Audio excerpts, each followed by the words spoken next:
Welcome to my weekly update on what's happening in Kosova politics, and a lot has been happening as usual. We are one step closer now to joining the Council of Europe with striking 131 votes in favor, and hopefully one day I can make a video about us joining the European Union. I'm really looking forward to that. And the response from Serbia, as usual, was to violate our human rights once again. In other related news, NATO will send heavier equipment and more troops to Kosova and is monitoring the security threat to both us and Bosnia as well. It's related because guess who's going more feral than usual about us potentially joining the COE? You don't have to guess, I'll tell you in detail how Vučić and the rest of Milosevic's minions responded during and after this vote. But first, this video from the actual downfall of Europe that once a lot of people dreamed of. In Serbia, we all feel the same. If you let Kosovo in, you are rejecting Serbia. You are expelling Serbia.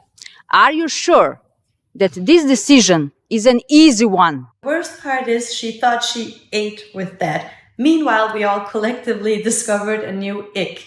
She said this to civilized people while they were all voting for Kosova, while she's saying it, and for our human rights. That's how out of touch these people are. There's also this reaction from the Speaker of Serbia's parliament who said this on TV. Here's the translation. Ironic that homophobia, how did this end up here, is always their go-to reaction. It will be interesting to see how actual EU citizens feel about a country with those kind of opinions joining in, with officials with those kind of opinions. But it gets much worse and much more serious than these insane speeches from actual politicians and representatives of the country, because Serbia's response hours after our bid to join an organization dedicated to upholding human rights was to breach those very rights a few hours after the vote, mind you, by detaining 300 of our innocent civilians and 10 police officers for 18 hours without access to food or medicine, and to strip them of their personal documents, and to question them about the war in 1999, even though many of the people they were questioning were not even born then.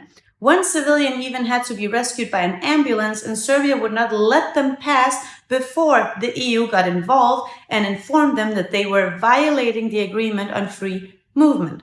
They've violated every agreement we've ever made without consequences, so I get why they would think they can do this.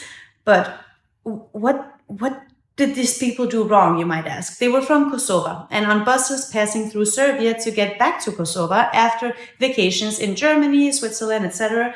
This is why I personally have never and will never travel through Serbia. I've never been to Serbia, and I urge all of you to avoid it as well, as does our ministry, because you never know what they are capable of doing to us, because these were orders from the top of the government. These were direct orders from Vučić. Anyway, this reaction came after the COE vote, where we had a striking 131 votes in favor, 11 abstentions, and only 29 votes against us. And here's a table of who voted against us.